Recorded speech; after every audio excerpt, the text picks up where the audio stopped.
Au cœur de la France profonde, vit un homme sur lequel les années glissent, sans paraître avoir de prise. Bien. Ma femme est passée pour le faire. Pour en acheter au moins une quinzaine. Je peux pas. Je peux pas.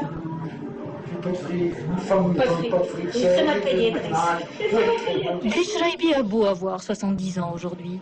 Il a beau assumer le statut de père de la littérature marocaine d'expression française. Sa verve et sa fougue restent encore et toujours celles d'un éternel jeune homme et d'un indécrottable passionné. Ici, à Cré, en France, après avoir longtemps habité à Paris, Versailles et autres, je me trouve très très bien parmi des maraîchers, des fromagers, des gens qui sont, disons, entre guillemets, inintellectuels. Et Dieu sait comme c'est reposant de vivre avec des non-intellectuels. Quand je vais au Maroc, il m'est arrivé de faire... On enregistre. Viens. Ça, c'est... Et dire, quand je vais au Maroc, il m'est arrivé de faire des esclandres. Je ne sais pas jouer la règle du jeu social et d'abandonner des officiels en plein dîner ou en pleine réception. Je préfère de très très loin faire un repas, si modeste soit-il, avec des gens que je sens et qui me sentent. Un écrivain, c'est quelqu'un qui sort de soi-même, qui sort de sa peau, qui va à l'écoute des autres et qui est en fait un témoin. Il a quelque chose de particulier qui est acquise, pas inné, qui est acquise par l'expérience, par le savoir de l'écoute et du regard, et qui témoigne des grands problèmes de ce siècle. Driss Chaibi arrive en France en 1945 pour étudier la médecine. C'est un fils de notable dont l'avenir paraît tracé d'avance. Mais si sa naissance le destine à une vie facile, son âme de rebelle le conduit très vite à choisir un chemin autrement plus escarpé, celui de la plume. Une plume qui ne craindra jamais de déranger, de provoquer, de choquer même.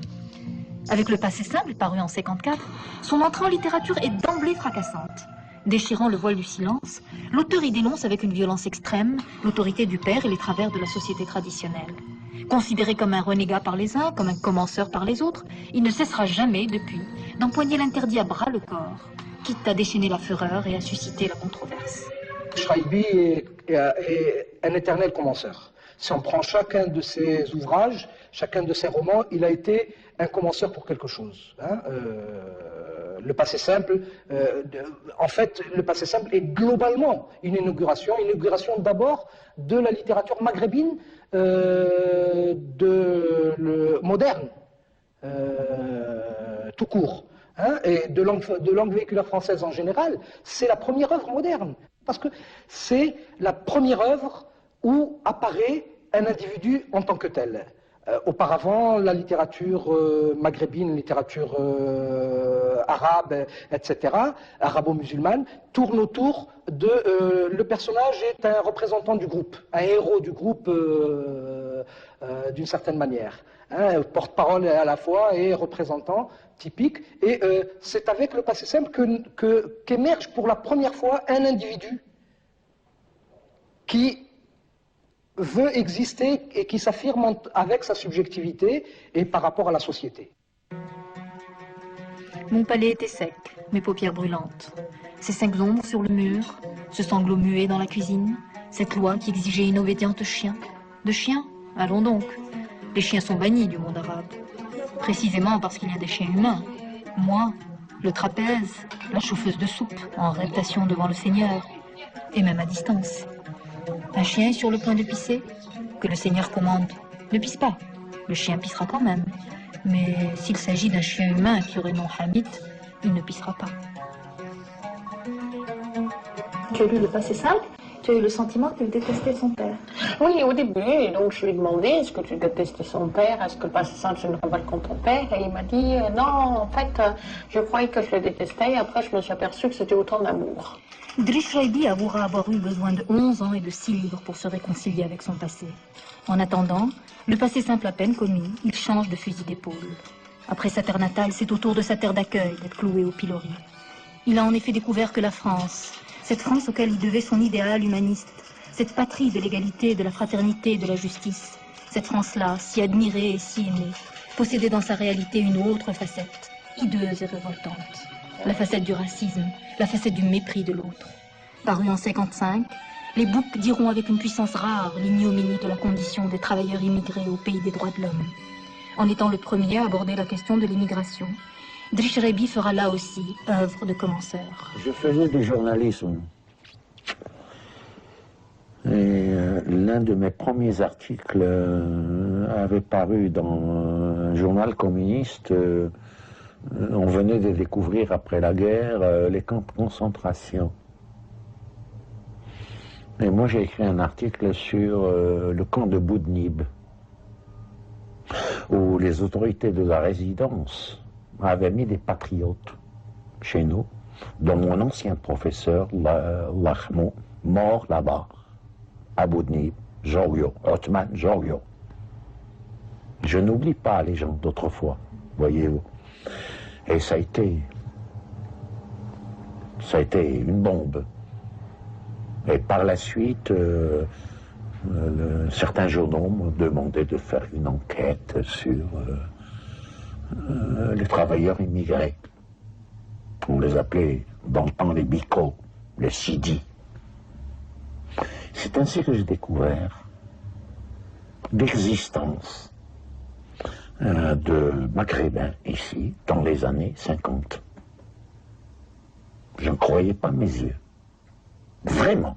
Parce que jusqu'à présent, j'avais vécu bien entier dans un cocon grâce à l'argent de mon père. J'allais manger dans des restaurants. Oui, je manquais de rien. Et puis je découvre mes frères qui sont là, Fall rouge. Et j'ai été net cette collaboration et je me suis dit, il faut que j'écrive le livre. Un livre dessus. Et j'écris les boucles. J'amène le manuscrit à mon éditeur qui est sorti au plafond. Il me dit ça, on va faire un... Boum. Après le passé simple, c'est les boucles. Ça y est, la voie est tracée. Et lorsque j'ai eu les épreuves, j'ai pris une paire de ciseaux et j'ai coupé pratiquement la moitié. Tout ce qui était tendresse, tout ce qui était humain. Et c'est arrivé, en fait, le résultat final a été comme une épure, une œuvre littéraire débarrassée de toute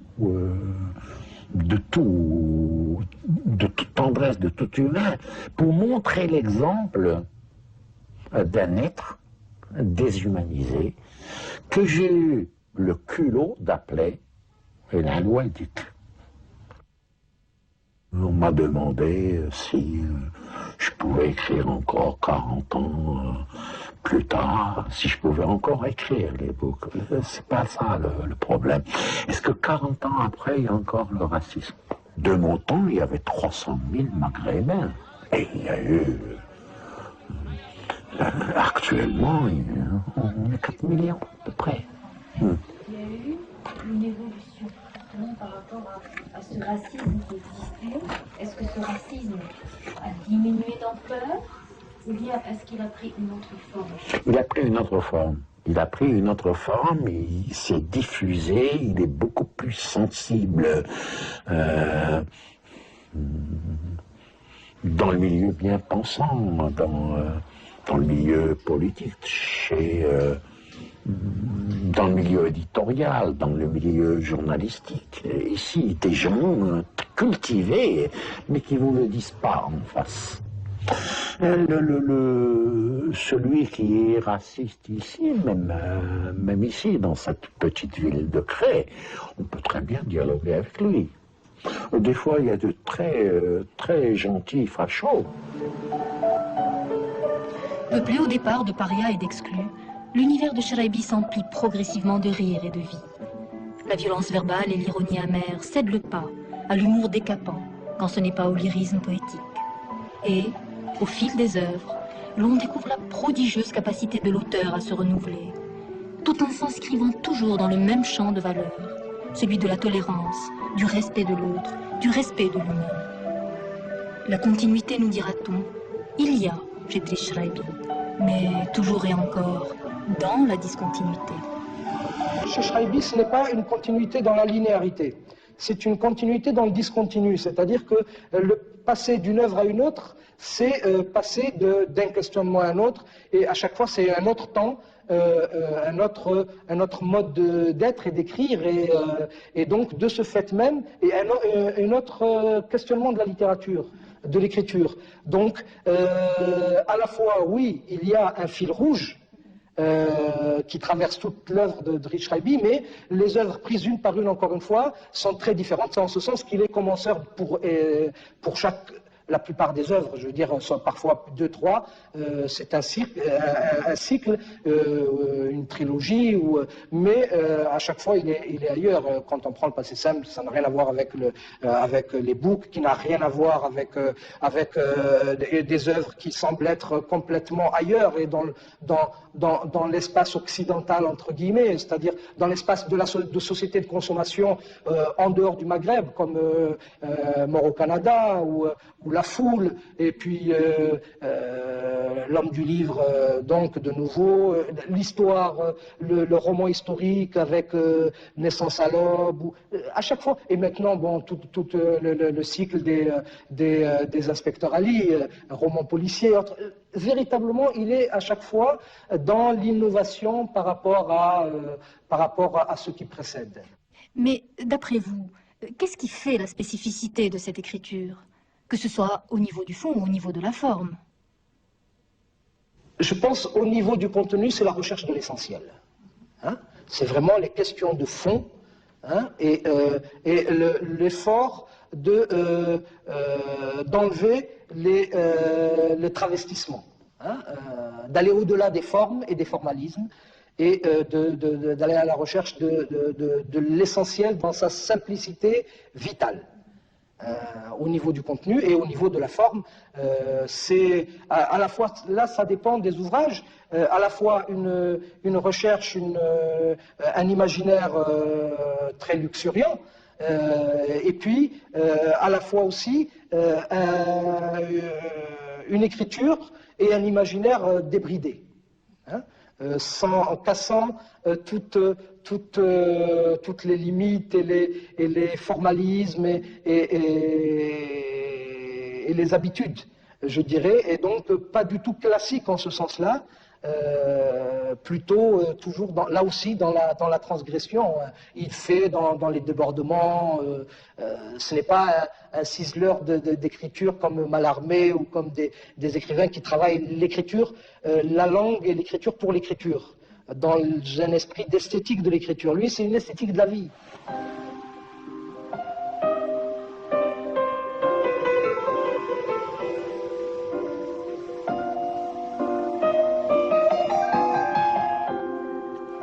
Bien qu'à l'affût des préoccupations du monde d'une manière permanente, Driss Cheraibi a toujours choisi de vivre en retrait de son brouhaha. Ce grand solitaire qui, des années durant, habita sur une île avec des pêcheurs pour seul environnement social, garde une prédilection pour les lieux où la nature et les hommes savent encore communiquer. J'ai rencontré Driss en 1971 quand il était en train d'écrire La civilisation de ma mère. Donc, c'était pour moi une première perspective sur le Maroc, pays que je ne connaissais pas du tout à l'époque. Et donc, je l'ai connu à travers ce livre, et bien avant d'avoir lu Le passé simple, les bouquins. J'y suis venue plus tard. Et donc, c'était un livre qui m'avait beaucoup frappé parce que ça mettait en valeur la femme au premier plan, et puis la femme entre tradition et modernité, et entre silence et prise de parole. Donc en tant que jeune étudiante, ça m'avait beaucoup plu. Hein. Ensuite, il y a eu une période qui a correspondu plutôt à un retour aux sources avant qu'Idriss retourne au Maroc, parce qu'il a été absent pendant 25 ans. Il a écrit une enquête au pays pendant qu'on vivait à l'Île-Dieu. Et à cette même époque, on avait fait la connaissance d'un professeur marocain, si je peux citer son nom, c'est Kassan Basfao, qui, entre quelques pages de la thèse qui consacrait à Idriss, m'avait aussi fait cadeau d'un livre de recettes marocaines. Et ainsi, on s'était mis à vivre au quotidien, à la façon marocaine, au niveau donc du langage, parce qu'il parlait en marocain avec notre enfant Yassine qui venait de naître à cette époque-là. Et donc c'était un peu le rêve marocain qui était cristallisé, quoi, qu'on vivait d'une façon réelle. Seulement par la suite, moi j'ai eu envie d'aller plus loin et puis de dépasser le rêve pour connaître le pays, la culture, la langue dans la réalité. C'est ainsi que nous avons vécu pendant 2 ans au Maroc même.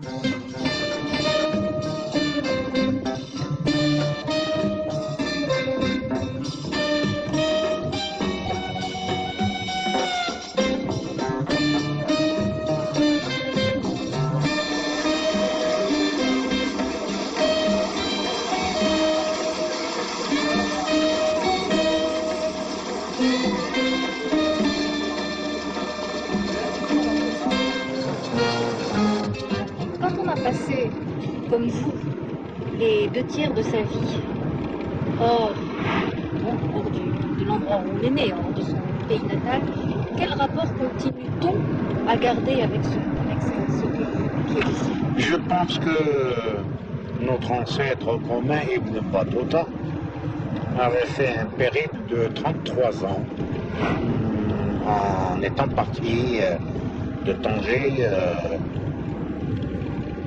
pour rendre compte de l'état des lieux du monde arabe tel qu'il était en son temps. A-t-il perdu pour autant ses racines, sa marocanité? Non. Je peux vivre pendant des années, des décennies loin du pays natal, sans me sentir étranger. On est surtout étranger par rapport à soi. Oui. Est-ce que vous vous considérez comme un exilé? Est-ce que c'est un non. exil? Non, je n'ai pas connu ce problème d'exil.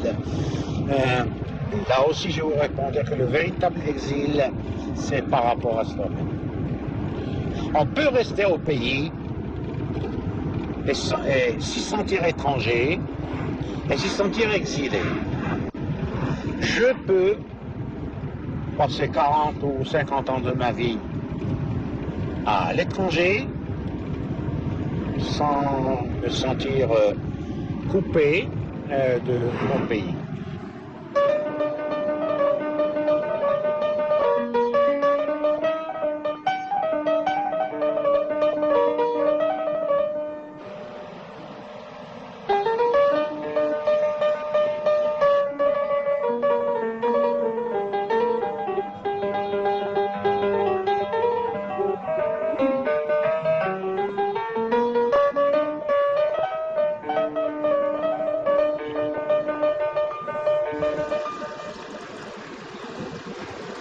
Les gens ont tort de croire que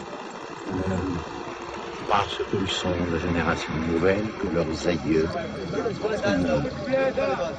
appartenaient, disons, à la Jahiliya. Vous voyez, j'ai beaucoup plus d'admiration pour un caravanier ou un conducteur d'âne que pour un intellectuel à bretelles, lecteur du Monde, collé devant cette télévision et environné de livres. On a eu tort la quantité de maîtrise de thèse qu'il avait affirmé que le passé simple était un rejet du père, une révolte contre le père. Là n'était pas mon propos. Peut-être m'étais-je culpabilisé longtemps, mais en dédiant l'homme du livre à feu mon père, Hachmat Mishraïbi, eh bien j'ai voulu continuer à dialoguer avec lui. Tu vois cette maison? C'est là où je suis né, il y a 70 ans, déjà. Et là, juste en face, après la citerne portugaise, je l'ai joué avec des copains devant la grille, qui est une espèce de herse, qui est jetée en plein océan. Je vais te la montrer.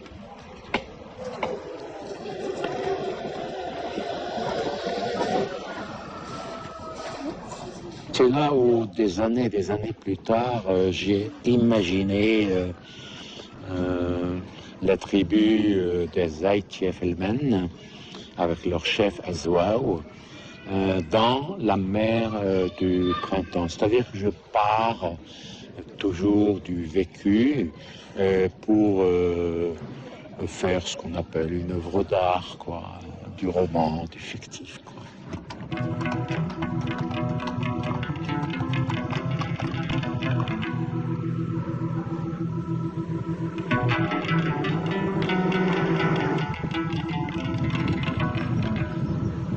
Ma biographie tient en quelques mots: la lumière et l'eau. Et nous voici au bord de l'Oumerbia, avec l'eau, bien sûr, et la lumière. Vous avez mis 10 ans. Vous avez porté l'homme du livre pendant 10 ans. Pourquoi est-ce que ce livre a demandé autant de temps de gestation? Parce que j'avais la trouille. Et d'autre part, je ne suis pas une femme. Je vais raconter, l'histoire s'est passée ici, à El Jadida, lors de la naissance d'un de mes enfants. J'ai assisté à l'accouchement de ma femme et j'ai lu, j'ai vu, j'ai senti sur son visage les affres de l'accouchement. Et au moment même où le gosse est sorti de son ventre, encore attaché par le cordon ombilical, j'ai lu et vu sur le visage de cette même femme la plus grande joie qui soit au monde, celle de la création. Pas une création de mots, mais une création de vie. C'est à ce moment-là que je me suis demandé, avec une imagination téméraire, si l'utérus qui venait de donner vie à cet enfant ne pouvait pas être une caverne, la caverne du Mont Hira, où le prophète avait eu le temps de renaître. Voyons. Comme je ne suis pas une femme, il a fallu que je me mette dans la situation. C'est-à-dire sortir de ce qu'on appelle le rôle de Deus ex machina, de sortir de ce qu'on appelle la virilité, etc., masculinité, etc., et essayer de féminiser les phrases de l'homme du livre dès le départ jusqu'à la fin. Et ça m'a pris énormément de temps, et ajouter cela, là, les affres de la création littéraire, et puis la peur. J'ai voulu ce livre en le dédiant à mon père, pour revenir à votre question, et montrer que les hommes d'autrefois, des musulmans d'autrefois, étaient beaucoup plus tolérants que les jeunes d'aujourd'hui, je pense à l'Algérie, qui sont complètement paumés et qui ont coupé toute racine avec leur passé. C'est pour ça J'ai voulu montrer que mon père était beaucoup plus tolérant, et les gens d'autrefois étaient beaucoup plus tolérants que nous sommes actuellement. C'était la 27e nuit du mois de Ramadan, vers le milieu d'août de l'an de l'ère chrétienne 610. Un homme, d'une quarantaine d'années, vêtu d'un manteau de laine écrue sans couture ni manche, allait à la rencontre de son destin. De ce destin, il ne pressentait rien, rien encore, hormis cette imminence indicible qu'il avait tirée de son lit et le poussait maintenant en avant, le dirigeait inexorablement vers le mont Hira. Il était pieds nus, tête nue. À l'intérieur de ce qu'il y avait de plus fier et de plus noble en lui, il y avait l'intime conviction que, du plus lointain au plus présent, du plus grave au plus bénin, tous les moments de son existence l'accompagnaient pas à pas.